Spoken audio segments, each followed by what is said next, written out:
Mateja 7. nodaļā, sākot ar 15. pantu. Sargieties no viltus praviešiem, kas pie jums nāk avļu drēbeļus, bet no iekšpuses tie plēsīgi vilki. No viņu augļiem jums tos būs pazīt.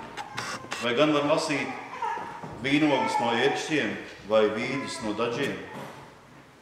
Tā kā labs koks nes labus augļus, bet nelabs koks nevar nest labus augļus. Labs koks nevar nest nelabus augļus, un nelāks koks nevar nest labus. Katrs koks, kas nenes labus augļus, tiek nocirsts un iemests ugunī. Tāpēc no viņu augļiem jums tos būs pazīt.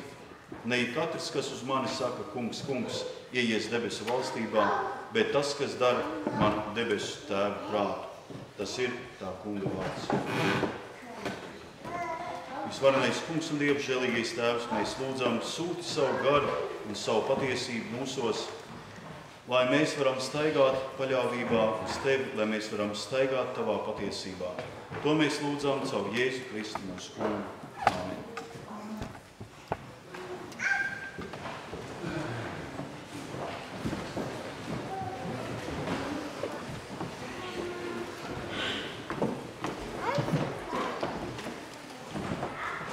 Šodienas evaņģēlija teksts ir tādu ļoti pretenciozu pieteikumu. Un mums vienmēr ir jājautā sev, kāpēc Jēzus kaut ko mums saka.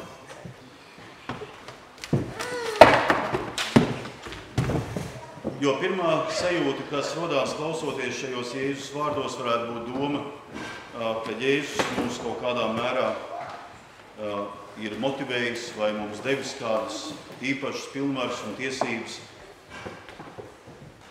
pār katru vari sev līdzās mēģināt atrast, kuri tad ir tie īstie un neīstie.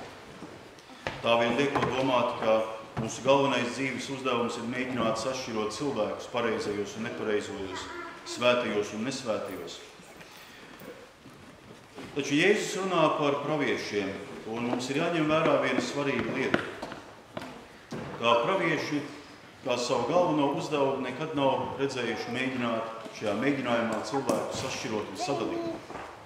Ja mēs uzmanīgi mēģinātu tā sadalīt praviešu sacītos vārdus vecajā derībā, mēs atrastu, ka tos var sagrupēt divās daļās. Tā viena vēsts, ko parasti pravieši dara, ir vienmēr mēģina atgādināt cilvēkiem, jeb norādīt viņiem uz to, ka viņi ir atkāpušies no dzīvā Dieva, sākuši pieķerties kādiem elkiem un tam līdzīgi. Un tā otra lieta, kas parasti ieskanās praviešu pasludinājumā, tie vienmēr norāda uz netaisnību. Ik reizes tad, kad cilvēki sāk izmantot viens otru, sāk dzīvot uz citu rēķinu, padara viņu dzīvi nepanesamu, jeb citādi sakot, tas skar tā saucamās sociālās jomas cilvēku dzīvē. Un līdz ar to arī paši pravieši nekad nav mēģinājuši kaut kā īpaši cilvēku sašķirot, lai sacītu, ņemiet tos ciet un nomētājiet viņus ar akmeņiem vai kaut kā tam līdzīgi. Vienīgais un galvenais uzdevums ir vienmēr bijis cilvēku atgriezt atpakaļ pie Dieva un raudzīties uz to, kā viņš veido savas attiecības ar līdzcilvēkiem. Līdz ar to, kad Jēzus saka šos vārdus saviem klausītājiem, viņš ar to absolūti nedomā, ka viņš dod viņu rokās kādu jaunu līdzekli vai rīku, ar kuru viņi varētu kārtot attiecības, ja varētu tā sacīt. Jo, ja mēs domājam par šo līdzību par avīm un vilkiem, tad jāatcerās, ka Jēzus ļoti bieži tos cilvēkus, kas viņam sekoja, dēvēja par avīm. Un taču vai tas nav paradoksāli, ka tie cilvēki, kurus Jēzus mācekļiem saka, redzi, ejiet pie Dieva izredzētās tautas pazudušajām avīm, vai arī Jēzus saka, man ir citas avis, ko man ir jāatved, un arī tās es iešu meklēt, ka tieši šīs pašas avis vienā brīdī bija tās, kas viņu nodeva, kas vienā mirklī pārvērtās no avīm par plēsīgiem vilkiem. Un līdz ar to nav ne mazāko šaubu, ka šeit Jēzus nerunā par kādu precīzu robežu, kuru mēs varētu novilkt. Drīzāk šie Jēzus vārdi par patiesu vai viltus pravietu, par patiesību vai nepatiesību. To drīzāk viņš uzdod mums kā jautājumu, ko mēs katrs ikdienas esam aicināti jautāt sev. vai šodien es stāvu vēl patiesībā, jeb jau kaut kas pilnīgi manā dzīvē ir totāli mainījies. Vai es šodien vēl aizvien esmu šajā Dieva klātbūtnē? Ja varbūt es esmu vairāk kļuvis līdzīgs pasaulē, kas man ir apkārt, kas Dievu nepazīst. Un patiesībā, ja mēs tā raugamies uz sevi, nav ne mazāko šaubu, mums reizēm ir ārkārtīgi grūti pašiem mēģināt saprast, kādu ādu mēs esam katrā jaunā dienā uzvilkuši. Vai es aizvien esmu vēl tā ūkainā aitiņa, jeb kādā brīdī jau sāk pārvērsties par pelēku vilku. Un vienmēr jāatcerās, ka zināma daļa patiesības ir diezgan pretrunīgajam grieķu filozofam Protagoram, kas dzīvoja 5. gadsimtā pirms Kristus, kurš izteica kādu ļoti spārnotu frāzi: cilvēks ir visu lietu mērs. Mēs zinām, ka tā nav taisnība. Un tomēr katrs laikam kādā brīdī sajūtam, ka mēs tomēr gribētu, ka visas lietas tiek mērītas pēc manis, pēc tā, kā es to gribu. Un tāpēc Jēzus mūs savā ziņā brīdina. Mums vienmēr jābūt ir ārkārtīgi uzmanīgiem, primāri un galvenokārt pašiem par sevi. Vai tā ir patiesība, kurā es dzīvoju un kurā es stāvu? Mēs arī savā ziņā nespējam būt vienmēr līdz galam arī Dieva patiesības nesēji.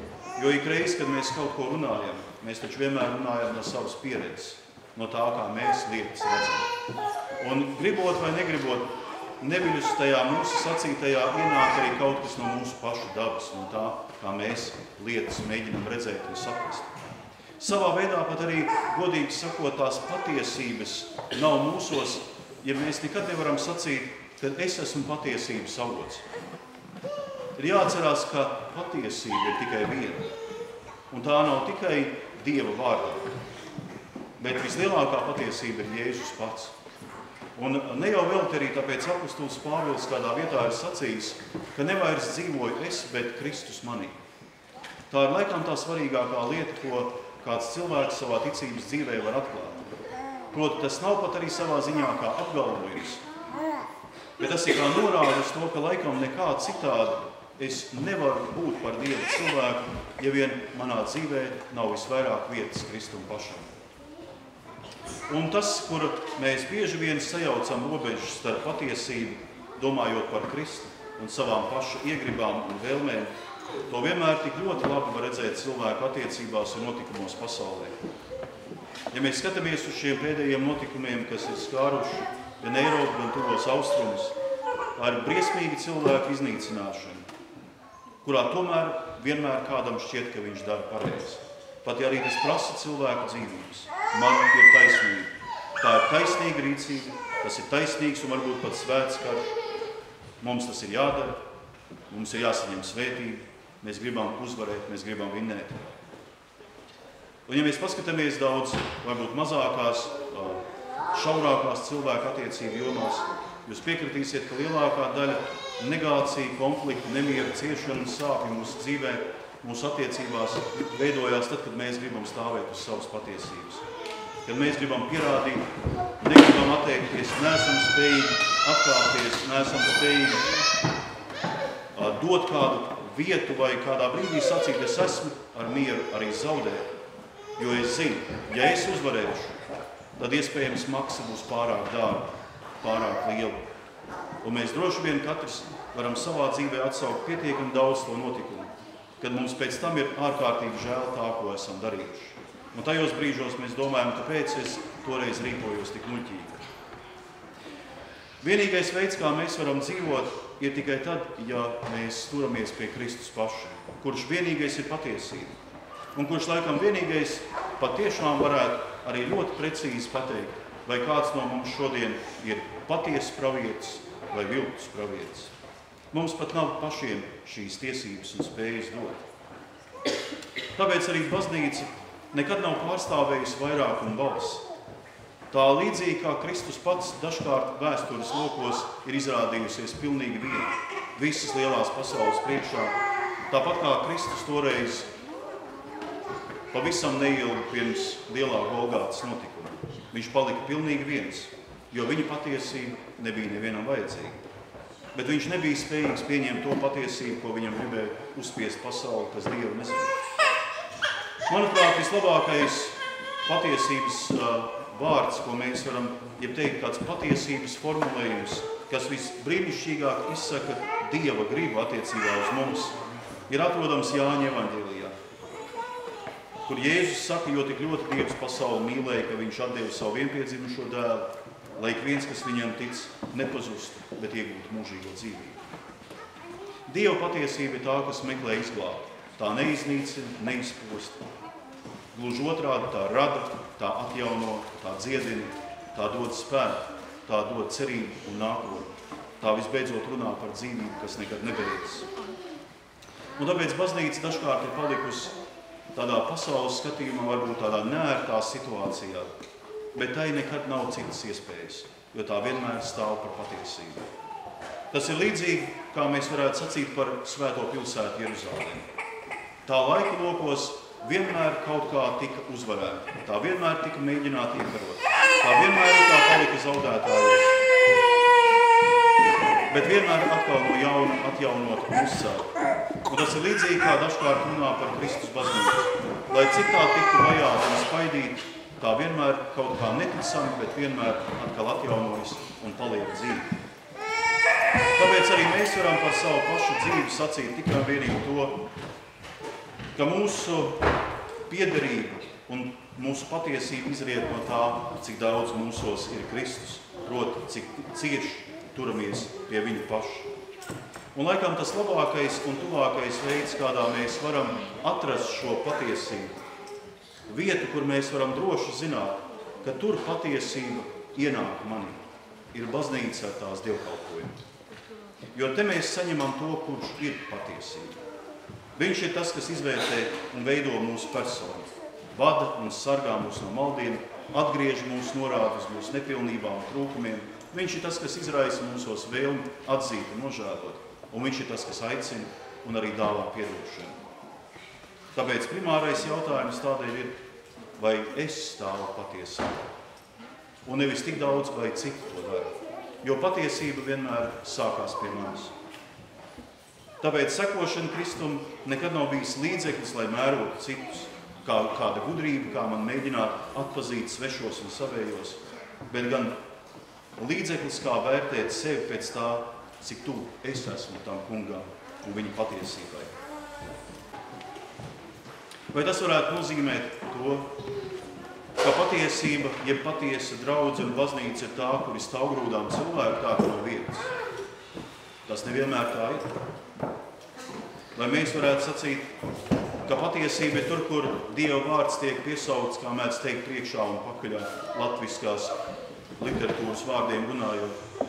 Arī tas nevienmēr ir tā. Vai mēs varētu sacīt, ka patiesība ir tad, ja mēs spējam sagrupēt cilvēkus svētajos un grēciniekos, tajos, kam būs dzīvot un kam mirt, taču arī laikam nē. Mēs varētu varbūt daudz precīzāk sacīt, ka patiesība pie mums notiek tad, kad mēs labprātīgi gribam klausīt Dievu sacīto. Kad mums kļūst mīļas un dārgas tās dienas un tie brīži, kad mēs varam Dievu lūgt, kad mēs varam kopā pulcēties un Dievu vārdu lasīt un pārunāt. Šie ir daudz pragmatiskāki un laikam patiesāki augļi nekā viss, ko mēs varētu paši no savas dzīves izspiest. Jo mēs taču mākam būt labi aktīvi. Tāpēc daudz vairāk par labiem augļiem varētu sacīt, cik daudz manī ir vēlmes un gribēšanas atrasties Dieva klātbūtnē. Un ne jau velti Mārtiņš Luteris ir uzsvērs, ka pasaules acīs Dieva pasniegtās dāvanas un žēlastības izskatās muļķīgas un nevērtīgas, jo tām nav nekāda ārēja spožuma. Līdzīgi kā tas ir ar ūdeni kristībā, Mārtiņš Luteris sacīja, kādiem varbūt kristība ūdens liekas tieši tas pats, ko govs dzer uz paņu. Un savā ziņā ir taisnība. Tas jau gan arī laikam tas pats ūdens ir, tikai ar vienu lielu izņēmumu. Tajā ir pievienots klāt Dieva vārds un apsolījums. Ja varbūt kādam raugoties uz svēto vakarēdienu šķiet, ka tur ir kāda necila maize, un varbūt pavisam ne tas dārgākais un bagātākais vīns pēc garšas vērtības. Taču mēs zinām, ka tajā ir Kristus apsolījis savu klātbūtni. Un ko gan daudz dod piedošana grēksūdzē? Kādi varētu sacīt, cik var sūdzēt? Ja varbūt, ko nozīmē šī sadraudzība, kurā nav sadalījuma pēc nopelniem un status, tā jau arī nav nekāda īstā sadraudzība. Taču šīs vienkāršās zīmes ticībā kļūst par nenovērtējamām dāvanām ikvienam, kas ar prieku tās uzņem un lieto. Tāds cilvēks vienmēr sacīs, ka viņam patiesībā laikam nav nekā dārgāk, kā tikai tas, ko viņš var saņemt no Dieva rokas. Jo Dieva dāvanas ir tās, kas dara cilvēku gudru Dievā, dara par jaunu radījumu Kristē. Un galu galā, ja mēs domājam par patiesību un nepatiesību, par īstajiem un viltus praviešiem, ir jāatcerās, ka vienīgi Dievs ir tas, kurš zina, kas un cik patiesi uzklausa viņu vārdu un satver viņu pasniegtās dāvanas. Jo šo Dieva pasniegto žēlastības dāvanu iedarbība dažkārt ir tikai vienīgi viņa paša roka ziņā. Vienīgi Dievs zina un redz, kurā brīdī un cik daudz kaut kas mainās viena vai otra cilvēka dzīvē.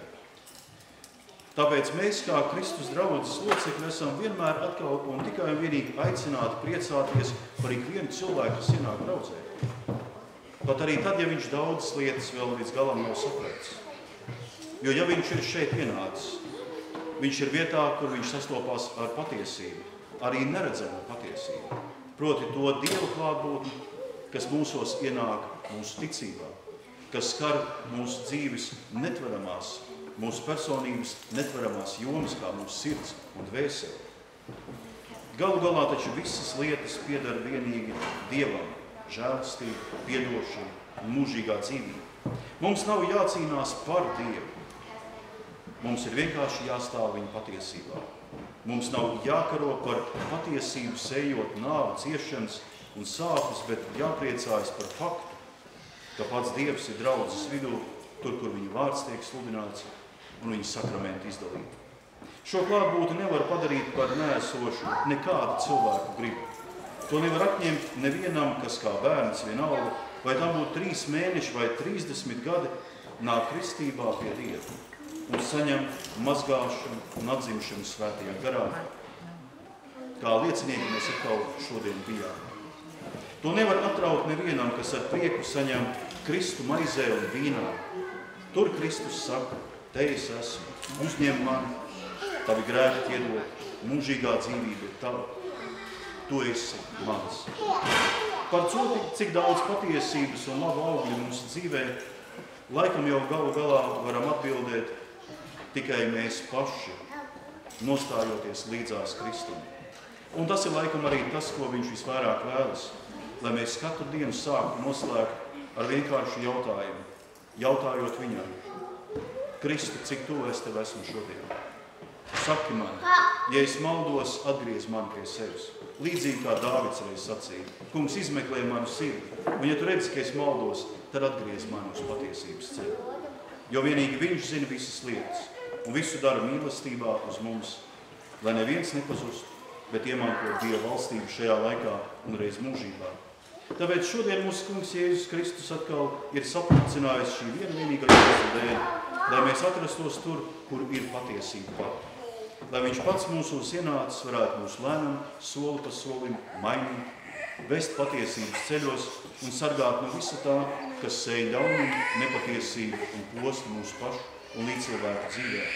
Kristus nāk, lai atkal parādītu to lielo mīlestību un gatavību, kurā viņš pats ir iztukšojis sevi, lai mēs varētu dzīvot, lai mēs viņu pašu saņēmuši varētu staigāt patiesībā. Par to, lai Dievam ir pateicība, slavu un gods mūžīgi. Āmen.